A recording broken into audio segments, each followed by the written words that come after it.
Hello students, good morning. मैं Ravi Bhardwaj science की class में आप सभी का हार्दिक स्वागत करता हूं।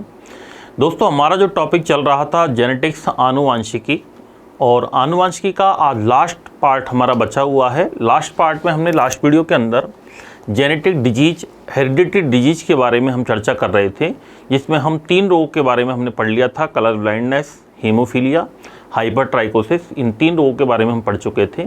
आज हम नेक्स्ट रोग के बारे में यहाँ पर पढ़ने जा रहे हैं। तो इस टॉपिक आज ये पूरा हो जाएगा अपना। तो आनुवांशिक रोग चल रहे हैं। आनुवांशिक रोगों की श्रेणी में अगला जो नेक्स्ट रोग आता है हमारा, 2 चीज़ मैं आपको समझा देता हूँ। हमारे शरीर में, बॉडी में क्रोमोसोम्स का जो नंबर होता है वो 44 प्लस XY तो पाए जाते हैं नर में, और 44 प्लस XX पाए जाते हैं मादा में।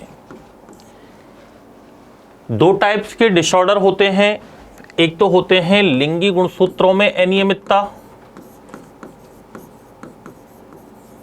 लिंगी गुणसूत्रों में अनियमितता,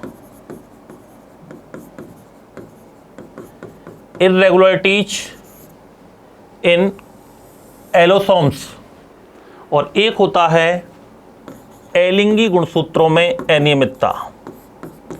कई बार सीधा प्रश्न आ जाता है, निम्न में से कौन सा रोग अलिंगी गुणसूत्रों में अनियमितता के कारण होता है और कौन सा रोग लिंगी गुणसूत्रों में अनियमितता के कारण होता है। ये जो 44 जो होते हैं, इनको तो कहा जाता है अलिंगी गुणसूत्र। क्या कहते हैं इनको? अलिंगी गुणसूत्र कहा जाता है, और इनको कहा जाता है ऑटोसोम्स। क्या कहते हैं इनको? ऑटोसोम्स कहते हैं। और XY और XX इनको कहा जाता है लिंगी गुणसूत्र। इनको एलोसोम्स कहते हैं। क्या कहा जाता है? एलोसोम्स कहा जाता है। कुछ डिजीज हैं, कुछ डिसऑर्डर हैं जो कि लिंगी गुणसूत्रों में अनियमितता के कारण उत्पन्न होती हैं। कुछ डिसऑर्डर ऐसे होते हैं जो अलिंगी गुणसूत्रों में अनियमितता के कारण उत्पन्न होते हैं। हमें ये याद रखना है कौन सा लिंगी वाला है और कौन सा अलिंगी वाला होता है। आगे हम बात करते हैं कौन कौन से ऐसे सिंड्रोम हैं।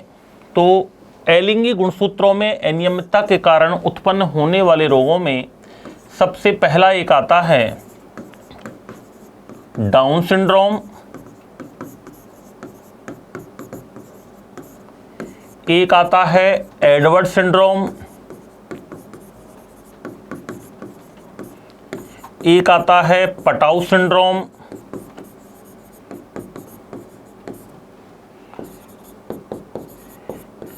एक आता है क्राइडो कैट सिंड्रोम, एक आता है ल्यूकेमिया। ये फर्स्ट ग्रेड के फर्स्ट पेपर में क्वेश्चन आया हुआ भी है, ल्यूकेमिया वाला 2013 वाली भर्ती में आया हुआ प्रश्न है ये। ल्यूकेमिया को WBC का कैंसर भी कहा जाता है। इसको ब्लड कैंसर के नाम से भी जाना जाता है। अब मेनली इसमें जो क्वेश्चन पूछा जाता है वो क्रोमोसोम का नंबर पूछा जाता है। डाउन सिंड्रोम, ये डाउन, एडवर्ड, पटाउ, ये सभी याद रखना साइंटिस्ट के नाम हैं, वैज्ञानिकों के नाम हैं। इन्हीं के नाम के आधार पर इनका नामकरण किया गया है। साइंस में मोस्टली वैज्ञानिक के नाम के आधार पर ही उनका नामकरण कर दिया जाता है। डाउन एक वैज्ञानिक का नाम है, उन्होंने बताया था ये बच्चों में होने वाला रोग है। कब होता है ये नंबर याद रखना है इसमें आपको, मैन 21। ऐसे याद करो, डाउन 21, डाउन 21। तो डाउन 21 का मतलब हो गया कि डाउन सिंड्रोम में 21वें गुणसूत्र की क्या हो जाता है? रिपीटिशन हो जाता है, पुनरावृत्ति हो जाती है, जिसके कारण गुणसूत्रों की संख्या 46 के स्थान पर 47 हो जाती है। कितनी हो जाती है? 47 हो जाती है, 47 हो जाती है। और ऐसे बच्चे, डाउन सिंड्रोम जो होते हैं वो कैसे दिखाई देते हैं? ऐसे बच्चों का चेहरा चांद जैसा गोल दिखाई देता है। इनकी आंखें थोड़ी दूर दूर होती हैं, ललाट इनका चपटा होता है, नाक थोड़ी चपटी मोटी होती है, होठ थोड़े मोटे होते हैं। ये मंद बुद्धि वाले होते हैं। कैसे होते हैं? मंद बुद्धि वाले होते हैं। इनको डाउन सिंड्रोम कहते हैं। क्या कहा जाता है? डाउन सिंड्रोम कहा जाता है। अगला जो रोग आता है डिसऑर्डर, वो है एडवर्ड सिंड्रोम, और एक होता है पटाउ सिंड्रोम याद रखना। एडवर्ड सिंड्रोम में आपको नंबर याद रखना है 18वां, यानी ये 18वें एलिंगी गुणसूत्र की पुनरावृत्ति के कारण होने वाला रोग है। ये बच्चों में होने वाला रोग है, इसमें भी शारीरिक एवं मानसिक अनियमितताएं आ जाती हैं। पटाउ सिंड्रोम की बात करें तो पटाउ सिंड्रोम होता है 13वें नंबर, कौन सा नंबर, 13वें गुणसूत्र की पुनरावृत्ति के कारण बच्चों में कौन सा रोग हो जाता है, पटाउ सिंड्रोम हो जाता है। ऐसे बच्चों में जन्म से ही हार्ट तथा ब्लड सर्कुलेशन से संबंधित विकार पैदा हो जाते हैं। ऐसे शिशुओं को क्या कहते हैं, पटाउ सिंड्रोम, जिसके कारण अधिकांश शिशुओं की मृत्यु जन्म लेने वाले महीने में ही हो जाती है। तो ये पटाउ सिंड्रोम कहलाता है। तो Patau syndrome 13, Edward syndrome 18, down 47, यानी पटाउ 13, एडवर्ड 18, डाउन 21। 21 पे क्या हो जाएगा, डाउन हो जाएगा। तो ये तीनों के नंबर आपको याद रखने हैं। नेक्स्ट हम बात करते हैं क्राइडो-कैट सिंड्रोम। क्राइडो-कैट सिंड्रोम कब होता है, जब किसी व्यक्ति का, जब किसी बच्चे का 5वां गुणसूत्र टूट करके कहाँ जुड़ जाए, 15वें पर जाकर जुड़ जाए। तो ऐसे बच्चों का जो चेहरा होता है बहुत छोटा होता है। ऐसे बच्चों के रोने की आवाज़ बिल्ली की आवाज़ जैसी सुनाई देती है। जैसे बिल्ली रोती है ना, बिल्ली का म्याऊ जो शब्द है, उस तरीके से बच्चा रोता है। ऐसे बच्चे मेंटली डिसऑर्डर वाले होते हैं, मानसिक अनियमितताओं वाले पैदा होते हैं। इनका मानसिक एवं शारीरिक विकास प्रॉपरली नहीं हो पाता है। ऐसे बच्चों को क्या कहते हैं, क्राइडो-कैट सिंड्रोम कहा जाता है। क्या कहा जाता है, ऐसे बच्चों को क्राइडो-कैट सिंड्रोम के नाम से जाना जाता है। अगला रोग आता है ल्यूकेमिया, या इसको कहते हैं WBC का कैंसर। ल्यूकेमिया रोग क्या होता है, यदि किसी व्यक्ति का, नंबर याद रखना है, number is very important in this question, number बहुत इंपॉर्टेंट है, क्वेश्चन में नंबर ही पूछा जाता है। जब किसी व्यक्ति का 22वां गुणसूत्र टूट करके 9वें गुणसूत्र पर जाकर जुड़ जाता है, तो ऐसे व्यक्ति में क्या होगा, WBC की संख्या बढ़ जाती है और WBC की संख्या बढ़ करके ट्यूमर बन जाता है, जिसे WBC का कैंसर कहा जाता है। क्या कहा जाता है, WBC का कैंसर कहते हैं, या इसको ब्लड कैंसर के नाम से भी जाना जाता है। याद रखना, ये सारे के सारे जेनेटिक डिजीज हैं, ना कि हेरिडिटरी डिजीज। सभी आनुवांशिक रोग वंशागत हो ऐसा कोई आवश्यक नहीं है। ब्लड कैंसर वंशागत हो सकता है, लेकिन 100% वंशागत हो ऐसा कोई आवश्यक नहीं होता है, क्योंकि ये कई बार क्रोमोसोमल डिसऑर्डर होते हैं। ये क्रोमोसोम की संख्या में कमी, बढ़ना, जुड़ना, रिपीटेशन होना, इसके कारण भी रोग पैदा हो सकते हैं। जैसे कई बार ऐसा होता है, किसी दंपत्ति के एक बच्चा डाउन सिंड्रोम हो जाता है, तो जरूरी नहीं है कि दूसरा बच्चा भी डाउन सिंड्रोम हो, या तीसरा भी हो सकता है, एक ही हो, या फिर हो सकता है दूसरे में भी वो लक्षण ट्रांसफर हो सकता है, लेकिन जरूरी नहीं है आगे हेरिडिटरी हो। तो याद रखना, सभी रोग वंशागत नहीं होते हैं, कुछ का पीढ़ी दर पीढ़ी क्या होता है, संचरण होता है। जैसे हीमोफीलिया है, कलर ब्लाइंडनेस है, हाइपरट्राइकोसिस है, ये जो रोग होते हैं ये वंशागत होते हैं। तो सभी जेनेटिक डिजीज के अंदर आते हैं। ये तो हमने अभी बात की है अलिंगी गुणसूत्रों में अनियमितता वाली। कौन सी बात की है, अलिंगी गुणसूत्रों में अनियमितता के कारण उत्पन्न होने वाले रोग ये पड़े हैं। फिर आते हैं कुछ लिंगी गुणसूत्रों में अनियमितता के कारण, इनको अपन बाद में पढ़ते हैं, पहले इनको हम नोट कर लेते हैं। तो अब हमें हेडिंग लगाना है अलिंगी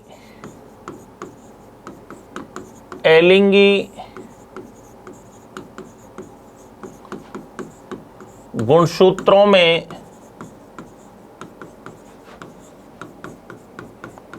अनियमितता के कारण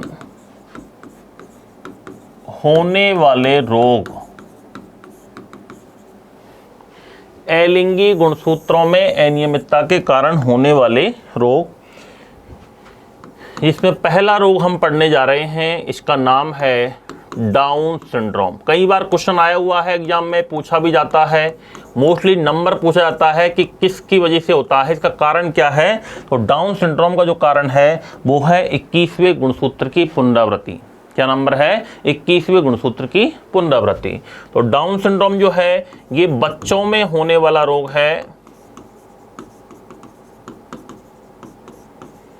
बच्चों में होने वाला आनुवांशिक विकार है, जेनेटिक डिसऑर्डर।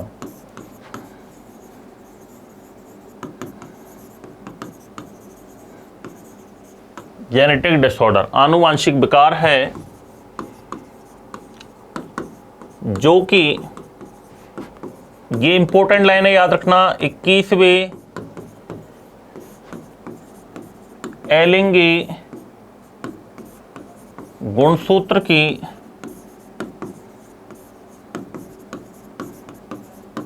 पुनरावृत्ति के कारण होता है। 21वें एलिंगी गुणसूत्र की पुनरावृत्ति के कारण होता है। ये इसमें इंपॉर्टेंट लाइन है, यही क्वेश्चन में पूछा जाता है, याद रखना। लक्षण वगैरह पर इतना क्वेश्चन नहीं आता है, इंपॉर्टेंट पॉइंट ये है।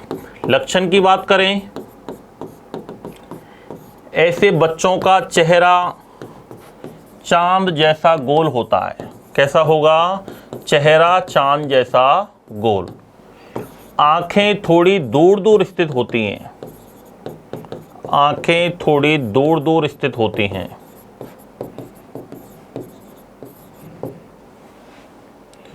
होठ थोड़े मोटे होते हैं। इसके अलावा इनका शारीरिक व मानसिक विकास नहीं हो पाता है। शारीरिक एवं मानसिक विकास अवरुद्ध हो जाता है। इनको मंगोलियाई मूर्ख के नाम से जाना जाता है, याद रखना। किस नाम से जाना जाता है? इनको मंगोलियाई मूर्ख के नाम से भी जाना जाता है। मंगोलिज्म कहते हैं इनको। क्या कहा जाता है? मैंगोलिज्म कहते हैं। मंगोलिया से उत्पत्ति मानी जाती है, मंगोलियाई मूर्ख कहा जाता है। डाउन ने इनके बारे में बताया था। तो पहला डिसऑर्डर हो गया हमारा डाउन सिंड्रोम। चलिए नेक्स्ट डिसऑर्डर की हम बात करते हैं। सेकंड डिसऑर्डर हमारा आता है जिसका नाम है एडवर्ड सिंड्रोम। क्या नाम है? Edward syndrome. एडवर्ड सिंड्रोम ये भी बच्चों में होने वाला रोग है। नंबर याद रखना है, डाउन 21, एडवर्ड 18, पटाओ 13, पटाओ 13, एडवर्ड 18, डाउन 21। ठीक है। एडवर्ड सिंड्रोम की हम बात करते हैं तो इसका मेन जो कारण है वो है ये 18वें एलिंगी गुणसूत्र की पुनरावृत्ति के कारण होता है। जब पुनरावृत्ति होगी तो याद रखना इसमें गुणसूत्रों की जो संख्या होगी इन तीनों रोगों में कितनी हो जाती है? एक बढ़ जाती है। तो 46 के स्थान पर 47 हो जाती है। कितनी हो जाती है? 46 के स्थान पर 47, एक बढ़ जाता है। ऐसे बच्चे शारीरिक तथा मानसिक अनियमितताओं वाले होते हैं। ऐसे बच्चे शारीरिक तथा मानसिक अनियमितताओं वाले होते हैं। तो ये कहलाता है एडवर्ड सिंड्रोम। नेक्स्ट हम बात करते हैं, तीसरा नंबर आता है पटाउ सिंड्रोम।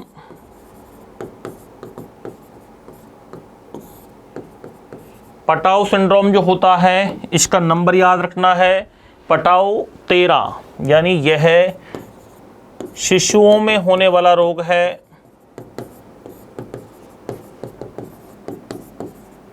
यह शिशुओं में होने वाला रोग है जो कि 13वें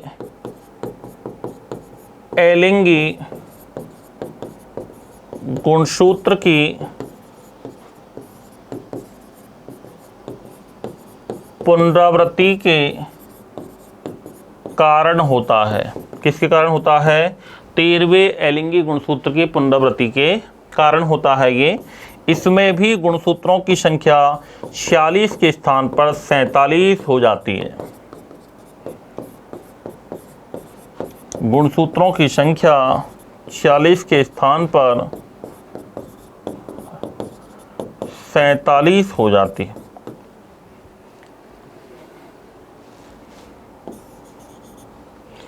आगे हम बात करते हैं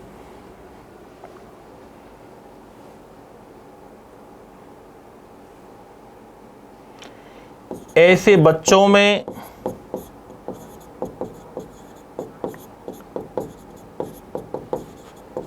जन्म से ही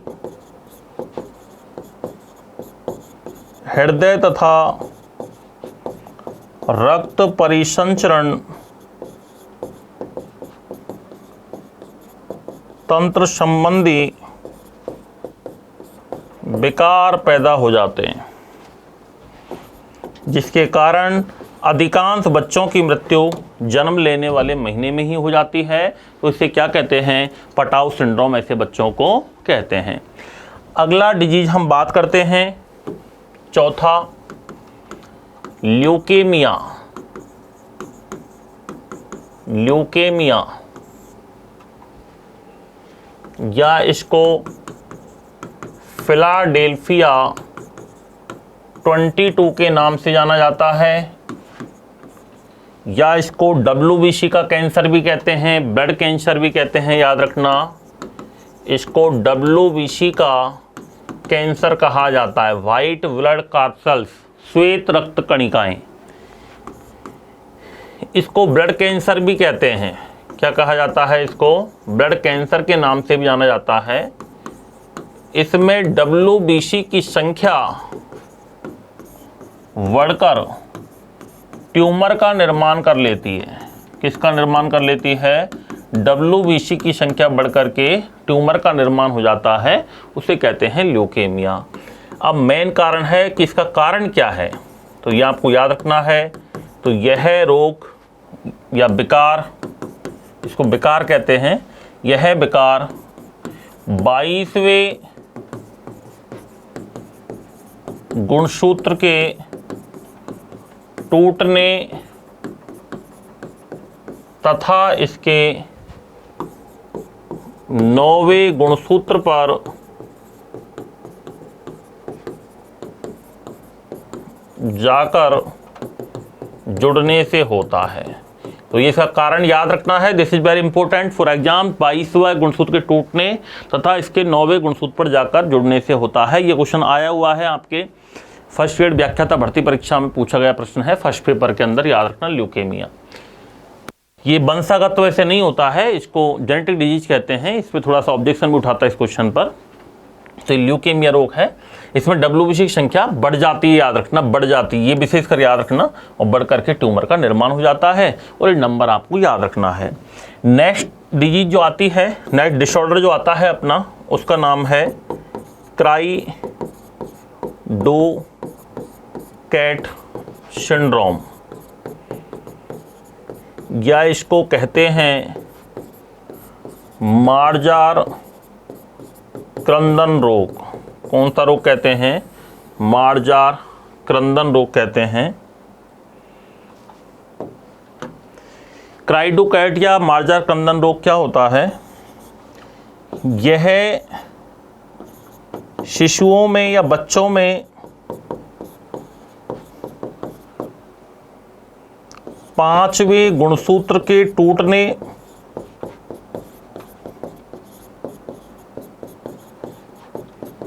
तथा इसके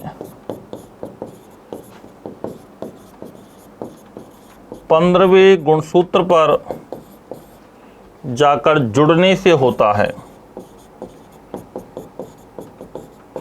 5वें गुणसूत्र के टूटने तथा 15वें गुणसूत्र पर जुड़ने से होता है। याद रखना,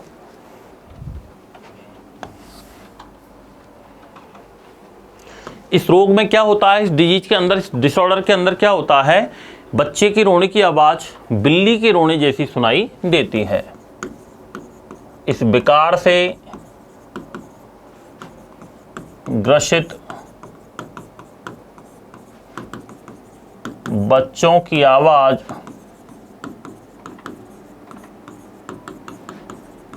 बिल्ली के रोने जैसी आवाज सुनाई देती है। ठीक है, तो ये बात हुई हमारी क्राइडो-कैट सिंड्रोम, इसको मार्जार क्रंदन रोग कहते हैं।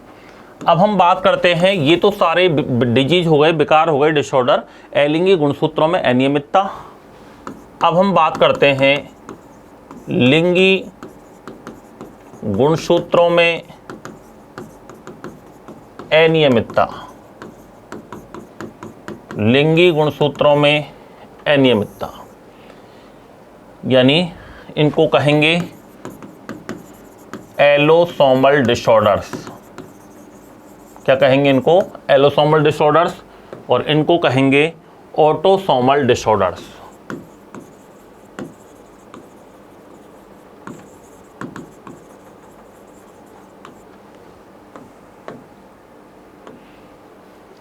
लिंगी गुणसूत्रों में अनियमितता की बात करें तो इसके अंदर पहला रोग जो आता है उसका नाम है टर्नर सिंड्रोम।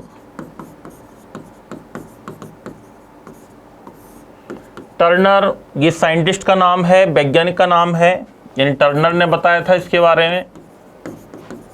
टर्नर ने इसके बारे में बताया था।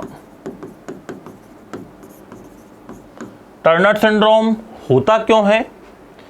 तो याद रखना, इसका जो कारण है, रीजन है, वो है लिंगी गुणसूत्र में अनियमितता। टर्नर सिंड्रोम जो होता है ये स्त्रियों में होने वाला रोग है। स्त्रियों में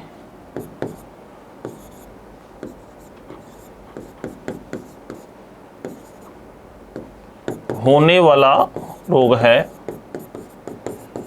स्त्रियों में गुणसूत्रों की संख्या होती है 44 प्लस XX, 44 प्लस XX। लेकिन इसमें क्या होता है कि एक X गुणसूत्र कम पड़ जाता है, जिसके कारण ऐसी महिलाओं में महिलाओं के लक्षणों का पूर्णतया विकास नहीं हो पाता है, अर्थात ऐसी महिलाएं बांझ कहलाती हैं। और इस विकार को कहते हैं, इस सिंड्रोम को कहते हैं टर्नर सिंड्रोम। क्या कहा जाता है? टर्नर सिंड्रोम कहा जाता है। तो इसमें गुणसूत्रों की संख्या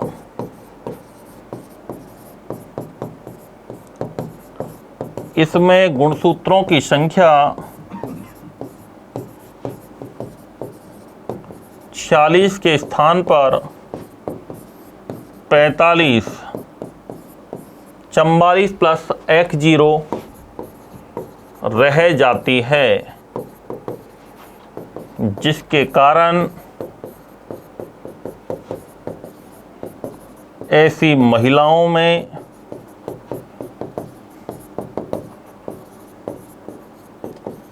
महिलाओं के लक्षणों का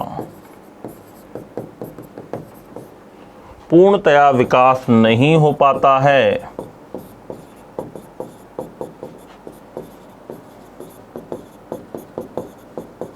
पूर्णतया विकास नहीं हो पाता है, अर्थात बांझपन आ जाता है। ठीक है, तो ये हो गया अपना टर्नर सिंड्रोम। मेनली ये पॉइंट आपको याद रखना है, नंबर इज इम्पोर्टेंट। और किस में होता है? स्त्रियों में होता है। अगला सेकंड डिजीज, जो सेकंड डिसऑर्डर आता है उसका नाम है क्लाइनफेल्टर सिंड्रोम।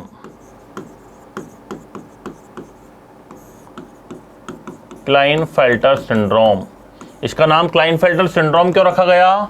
क्योंकि इसके बारे में क्लाइनफेल्टर ने बताया था। किसने बताया था? क्लाइनफेल्टर ने बताया था। तो इसके बारे में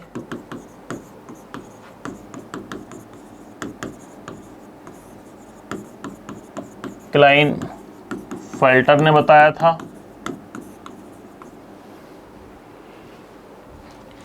पुरुषों में होने वाला रोग है ये।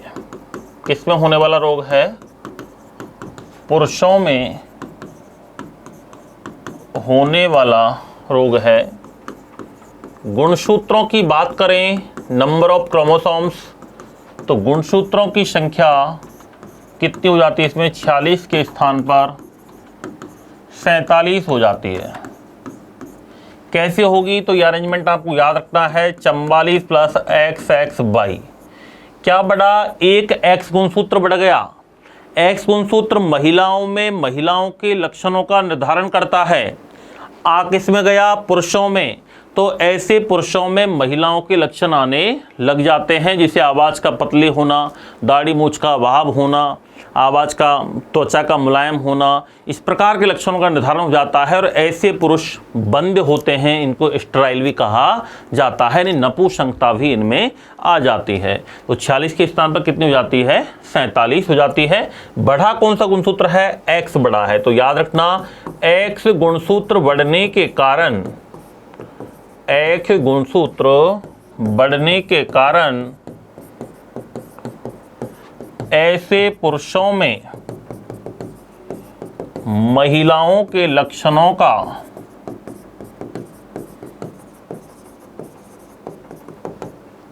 विकास होने लगता है, महिलाओं के लक्षणों का विकास होने लगता है। ऐसे गुणसूत्र बढ़ने के कारण ऐसे पुरुषों में महिलाओं के लक्षणों का क्या होने लगता है? विकास होने लगता है।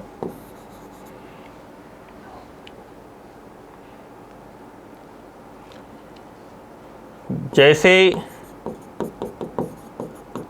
आवाज का पतली होना,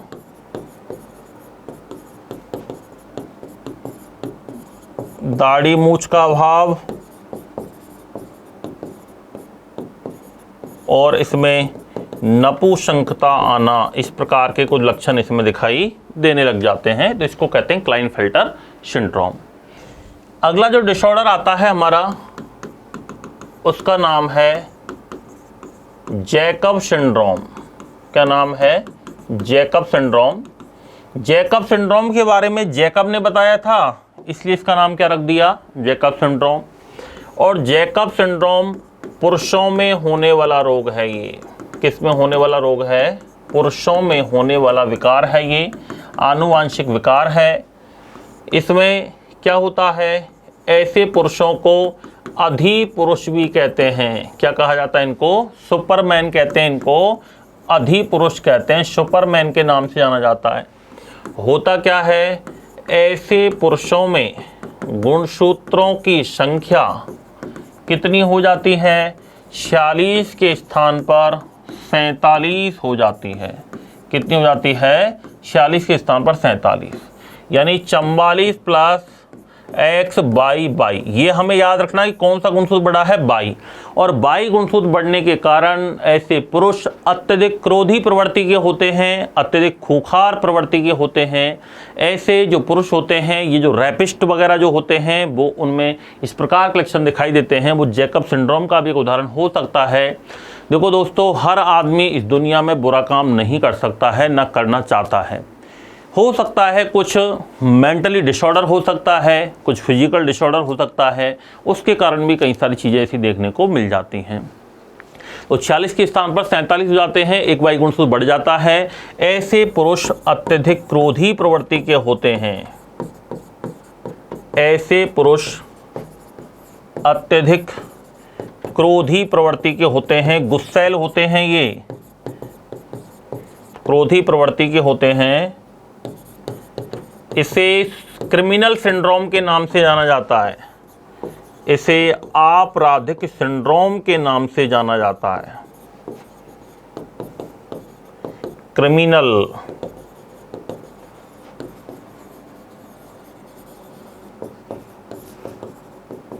क्रिमिनल सिंड्रोम के नाम से जाना जाता है। किसको? सुपर मेल सिंड्रोम, या इसको जैकब सिंड्रोम के नाम से जाना जाता है। नेक्स्ट आता है super female syndrome.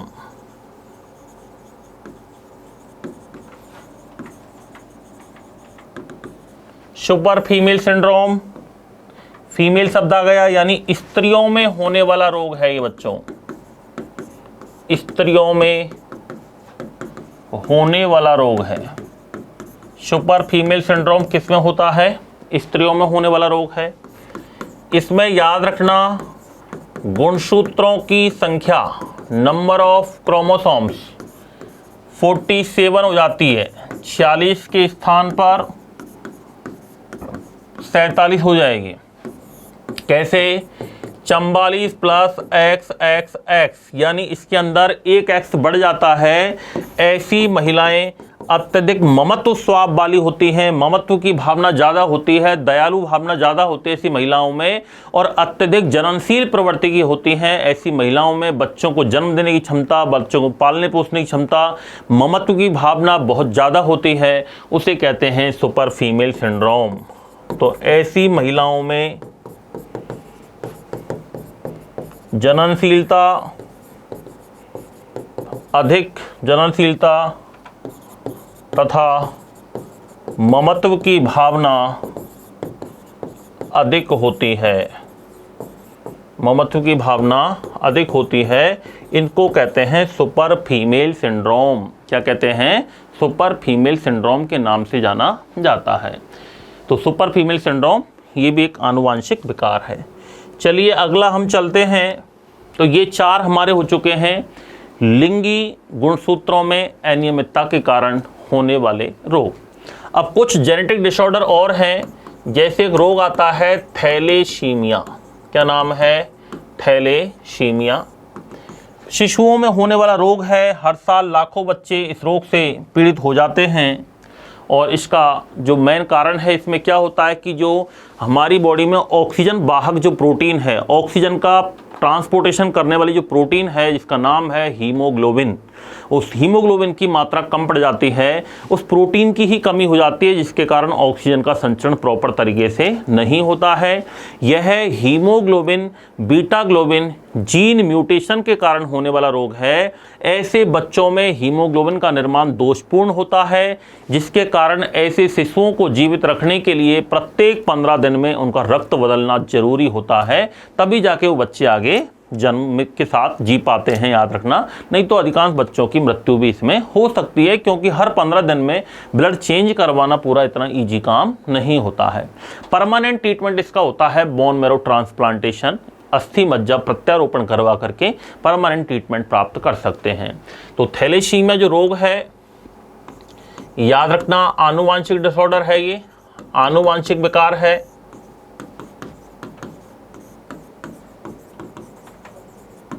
Genetic disorder है,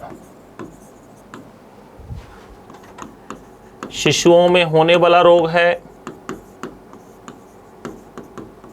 शिशुओं में haemoglobin beta globin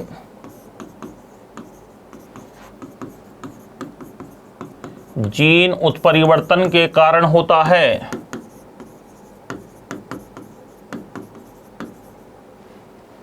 haemoglobin beta globin gene उत्परिवर्तन के कारण होता है ये। इसमें होता क्या है? ऐसे बच्चों में हीमोग्लोबिन का निर्माण दोषपूर्ण होता है, हीमोग्लोबिन का निर्माण दोषपूर्ण होता है, या हम कह सकते हैं कि हमारे शरीर में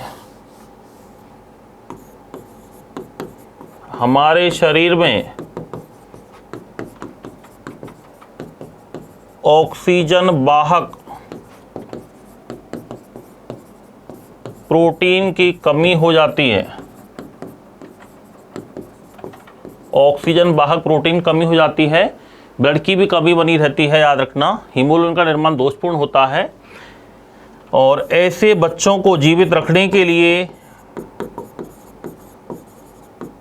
ऐसे शिशुओं को जीवित रखने के लिए प्रत्येक 15 दिन में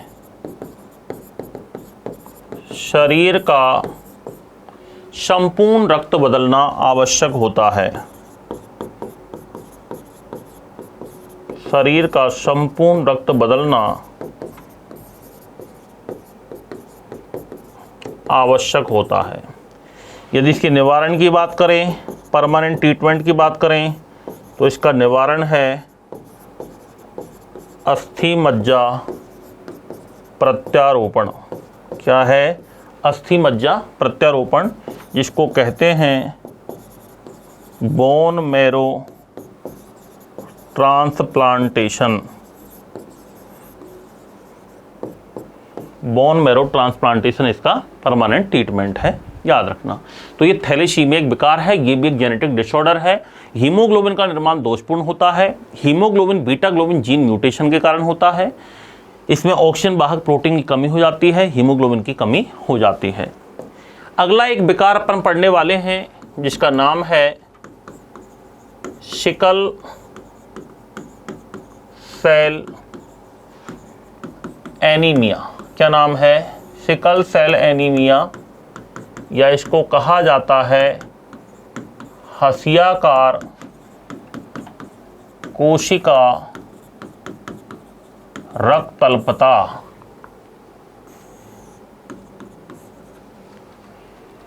सिकल सेल एनीमिया, या इसको कहते हैं हसियाकार कोशिका रक्तअल्पता। ये रोग कब होता है? इस रोग का जो कारण है वो है एमिनो अम्ल चेंजिंग के कारण होता है। ये किस कारण होता है? एमिनो अम्ल चेंजिंग के कारण होता है। ये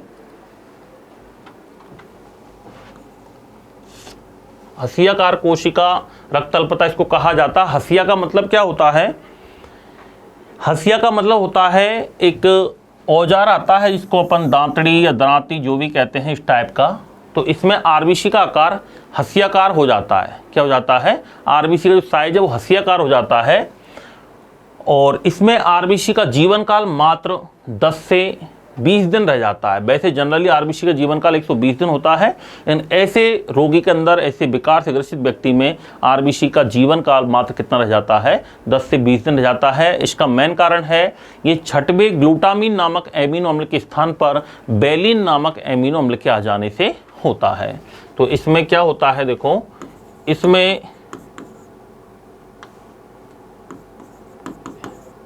इस विकार में, या यह विकार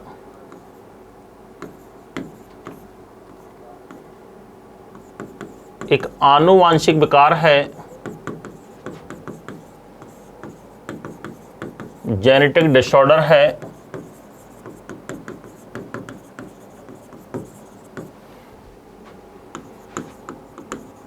जो कि शरीर में, ये इंपॉर्टेंट लाइन है याद रखना, जो कि शरीर में छठवें ग्लूटामीन नामक एमिनो अम्ल के स्थान पर बेलिन नामक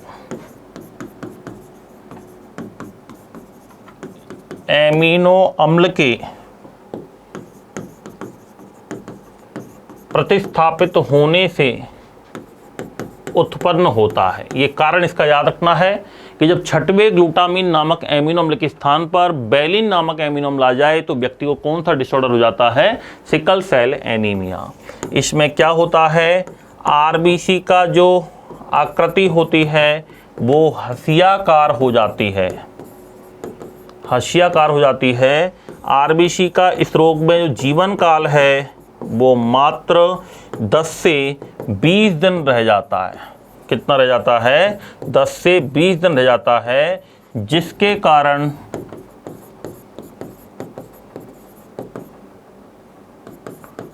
ऐसे रोगी में हमेशा रक्त की कमी बनी रहती है, रक्त की कमी बनी रहती है। इसीलिए इसको क्या कहेंगे अपन? Sickle cell anaemia. सिकल यानी हसियाकार, सेल यानी कोशिका, एनीमिया यानी ब्लड की कमी हो जाती है। और एक क्वेश्चन आता है, याद रखना, नोट लगा के मैं इंपॉर्टेंट बता रहा हूं। एक क्वेश्चन आता है, किस रोग से पीड़ित व्यक्ति को कभी भी मलेरिया रोग नहीं होता है? तो याद रखना, सिकल सेल एनीमिया विकार से पीड़ित व्यक्ति को कभी भी मलेरिया रोग नहीं होता है, क्योंकि मलेरिया का जो पैरासाइट होता है, परजीवी जो होता है, याद रखना, प्लाज्मोडियम, वो आरबीसी में ही सर्वाइव करता है। अब इसमें तो आरबीसी खुद ही सर्वाइव नहीं है, आरबीसी के जीवन काल इसमें तो खुद का ही 10 से 20 दिन रह गया। तो जब अपन जिस पर निर्भर हैं और जिस पर निर्भर है वो खुद ही दूसरे पर निर्भर है, खुद ही प्रॉपरली सक्षम नहीं है, तो हम उस पर निर्भर नहीं रह सकते हैं। तो इस रोग से पीड़ित व्यक्ति को कभी भी मलेरिया रोग नहीं होता है। इस रोग से पीड़ित व्यक्ति को कभी भी मलेरिया रोग नहीं होता है, क्योंकि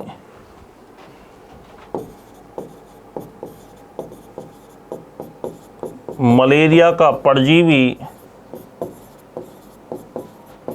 आरबीसी में ही विकास करता है। इसलिए इस रोग से पीड़ित व्यक्ति को कभी भी कौन सा रोग नहीं होता है, याद रखना, मलेरिया रोग नहीं होता है। तो ये सभी क्या थे दोस्तों, आनुवांशिक विकार हैं। ये क्या हैं, ये आनुवांशिक विकार हैं, याद रखना। तो इसमें जैसे एक डिजीज आती है फिनाइल कीटोन्यूरिया, एक आता है एल्केप्टोन्यूरिया, एक आता है एल्ब्यूनिज्म जिसको रंजकहीनता रोग कहते हैं। ये भी याद रखना आनुवांशिक विकारों की ही श्रेणी में आते हैं। एक हंटिंगटन डिजीज आता है, हंटिंगटन डिजीज है, सिस्टिक फाइब्रोसिस है, ये सभी आनुवांशिक रोग की श्रेणी में ही आते हैं। तो ये थी हमारे आज की क्लास के आनुवांशिक रोग। तो इसमें आज हमने ये सारी चर्चा की है, sickle cell anaemia, Turner syndrome, Klinefelter syndrome, Jacob syndrome, इसके अलावा Down syndrome, Edward syndrome, Patau syndrome, ये सारी चीज़ें हमने पढ़ ली हैं। इसमें कुछ 3 से 4 और रोग बाकी हैं जो अपन नेक्स्ट क्लास में करके इसको कंप्लीट करके ये टॉपिक हमारा कंप्लीट हो जाएगा। Thank you so much.